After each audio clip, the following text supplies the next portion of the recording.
With the everyday consumption of YouTube, I've grown a huge interest in hearing some people's stories. Everyone is unique in their own way, with great stories to tell and knowledge you can only get from them. Come with me on this journey of just conversation.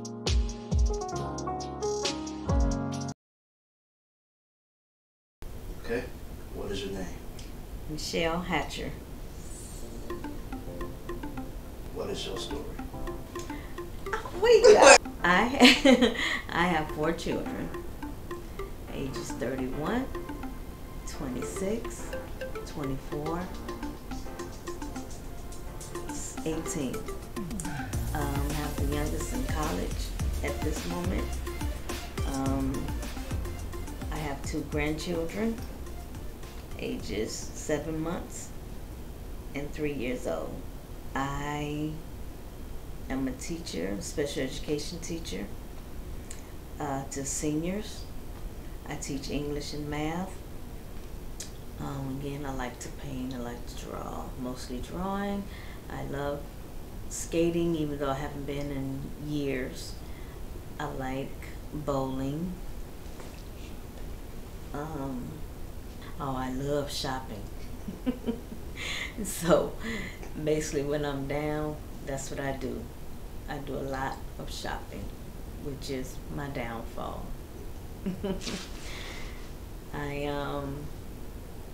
I like to go to different places, especially museums. I used to take my kids to, those things when they were younger. I had them in almost everything. We had football, ballet,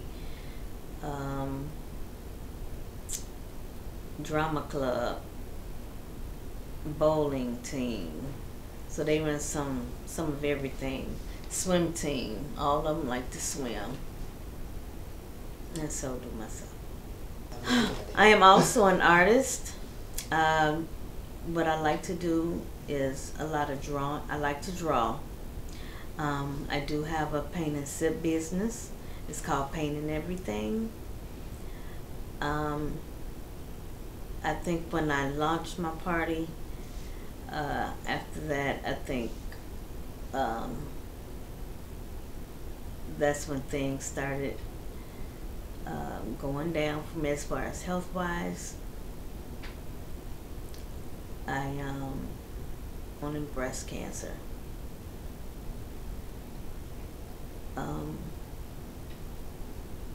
Which devastated the family.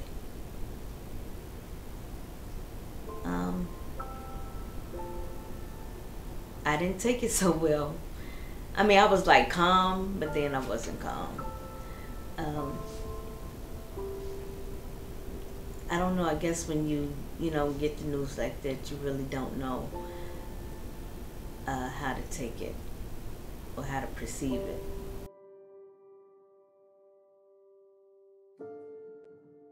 A year.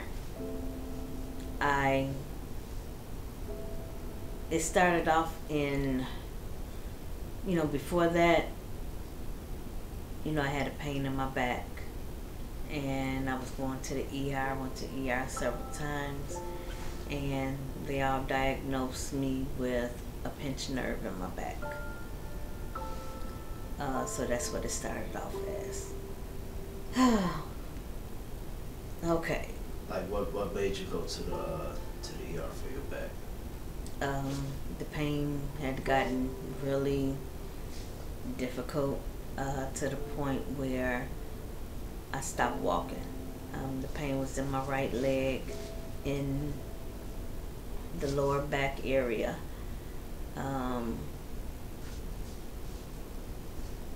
I was walking in the school. I was in the school and, went to the restroom, came back. By the time, before I got to my classroom, it was like that was the end of the straw. I couldn't even walk to my car. I had to call one of the kids. It just so happened that a teacher had her door open, and I called one of the kids to have another teacher go get a wheelchair from the front or from the nurse's office to take me to the car. So it started off then. I just wasn't able to walk anymore after that.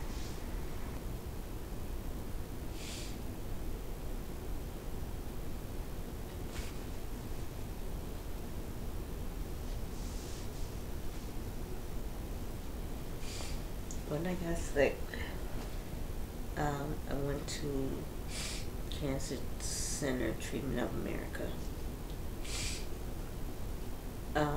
That was January 16th. And I was there like for about 3 weeks.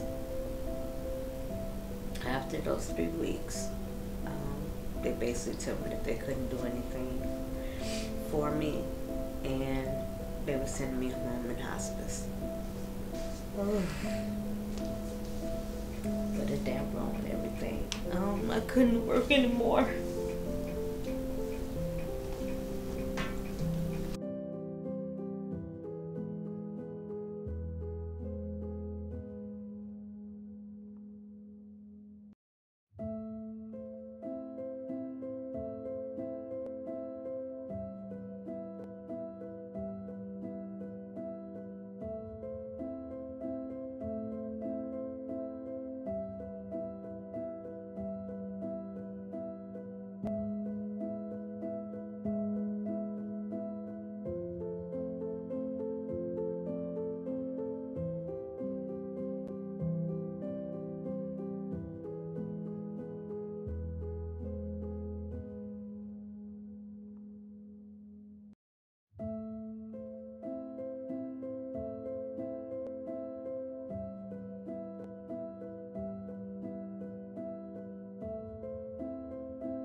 You know, I loved work, and I wasn't able to see, you know, my students for the rest of their school year. And there's a lot of things that I had that I couldn't do, that I was doing, driving myself, being, you know, independent. I had to depend on others to do things for me. It just impacted just my whole life, period. I just felt lost. Because I'm the type of person, I've, you know, always done things on my own. Don't like to depend on anybody to do things for me. To do for you? Well, when I lost my ability to walk, you know, so of course, you know, using it on myself, I don't like that, but I couldn't help it. There wasn't anything I could do about that. And, you know, others cleaning behind me or just doing anything for me. I didn't like that part when I got sick. Not being able to hold my grandkids. Yeah, that was my main thing.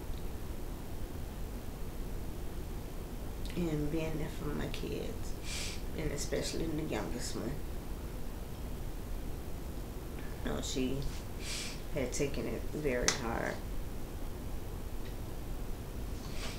I had my son quit his job to come and help me.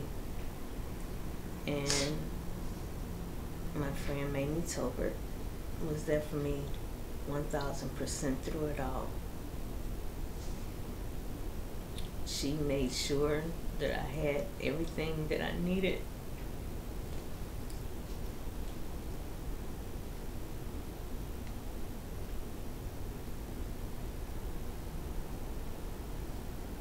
she made sure, you know, I had everything. Whatever the doctor said, you know, she need this, she need that. She made sure that she went out that next day and got it for me. Like to, you know, walk again. She bought me, what do you call it, bike? That stationary bike where I can just, able to move my legs and do more exercise with it to help me build muscle in my legs to walk again. So she was there when a lot of people dropped out. You know, when they say, oh, I'll be there for you, I'll be there for you. She was that one person that stayed. And, you know, was there for me 1,000%. And so was my son. So, you know, if he came in, you know, worked for me, I didn't really allow anyone else, you know, to do for me. I just wanted him to be there for me. And it didn't matter, you know, if he had to wash me or whatever, you know, he was there to do that. Do forget a lot. Yes, I can't remember a lot of things right now. You know, it'll come to me, but not at that moment.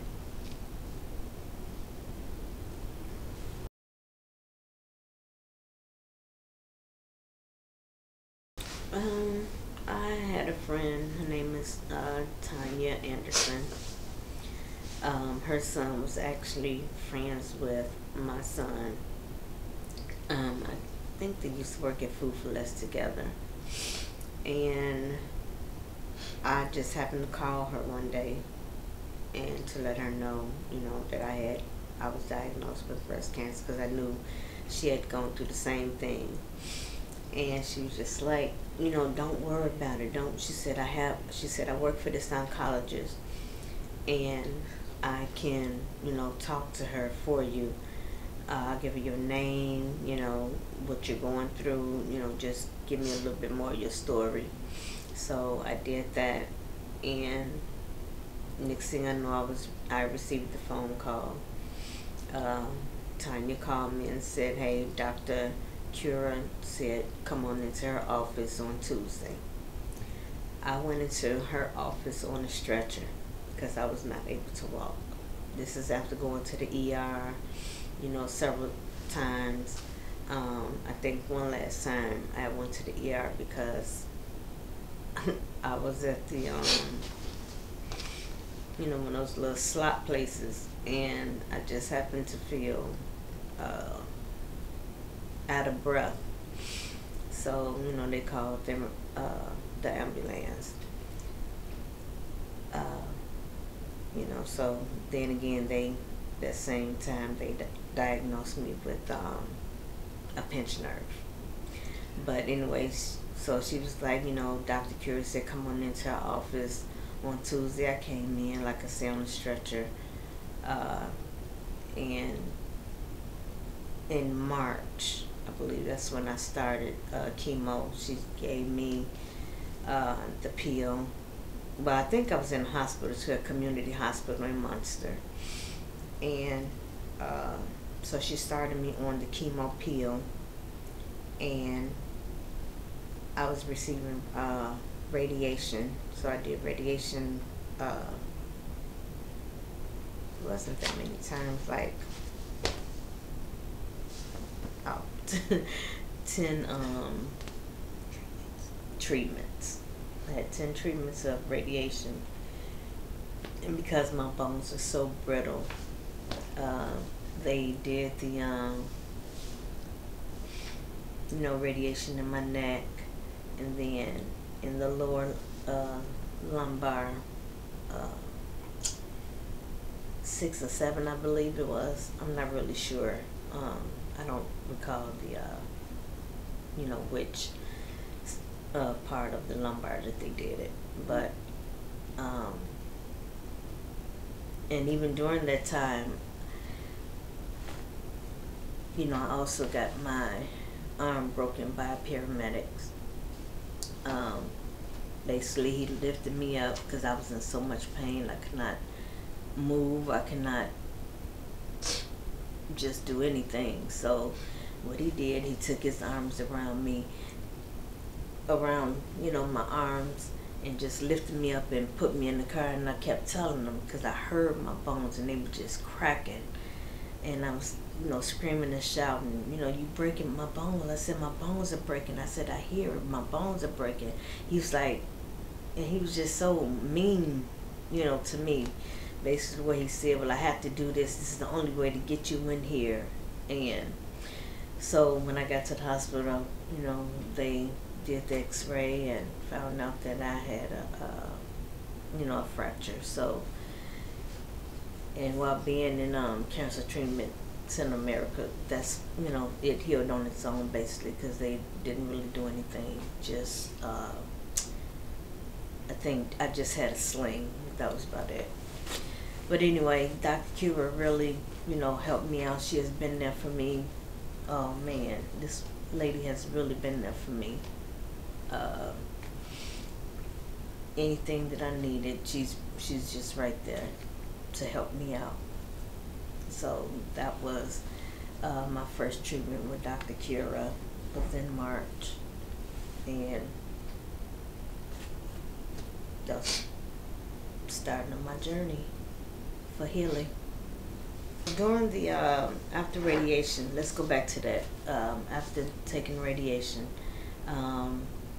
then I started my chemo treatments in July, and I just stopped taking the chemo through the IV like a couple of weeks ago, and now I'm doing a shot every month. I don't have to see her as often. The cancer cells they're gone down from 5,000. When we asked her back in like a couple months ago, it was at 900. So, nope, it was her. It was at 900, and so the cancer cells, they're constantly going down, and everything is going in the right direction. I didn't. Not with Dr. Kira. I've never, you know, doubted her when she first came to me, or when I first came to her. So I didn't have any doubts because of the things that they were doing already. Everything was working. She even had them put, I call it cement, it's not cement, but they put it in between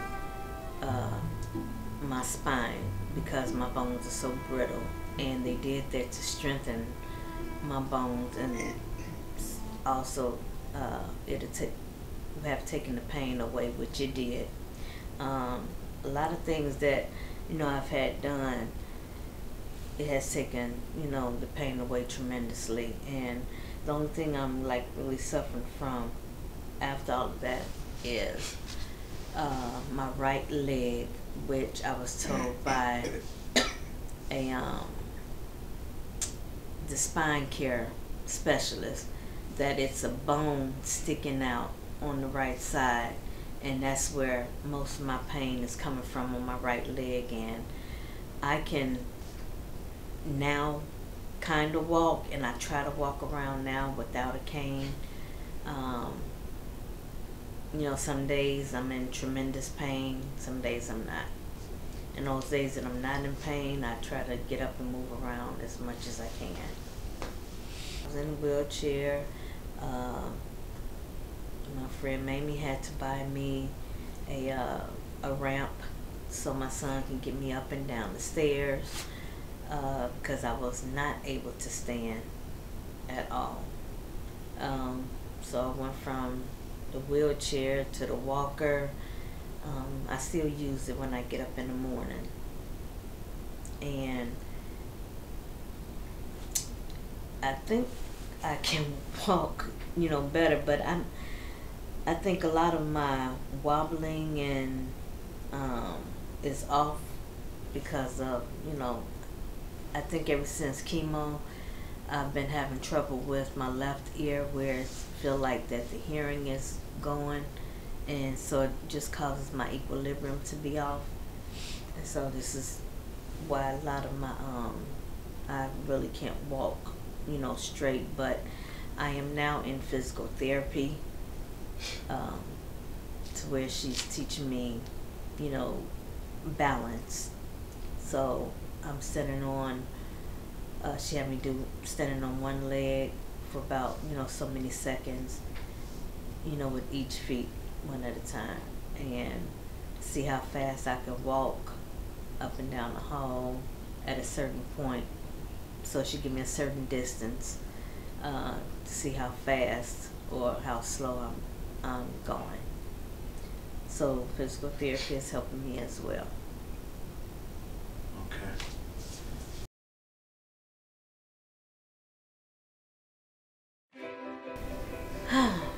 Well, now I feel great because I am, you know, succeeding at the things that I said that I was going to do, that the doctors at the Cancer Treatment Centers of America said that I wouldn't do.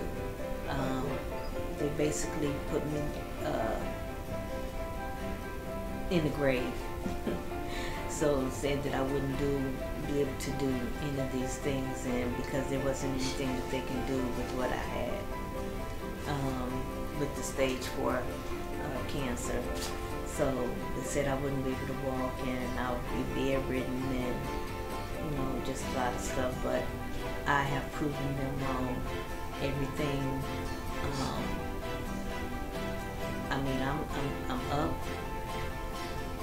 I feel good. I'm holding my grandkids. I play around with them. Go shopping. My granddaughter have her cart. I have my cart, and everything is great.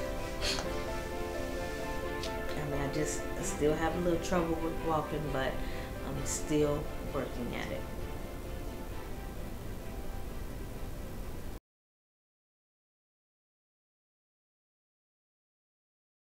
I'm looking forward to just living life again, even more. Just for this cancer to be in remission. That I don't have to worry about this, you know, any longer. And that it didn't just go away.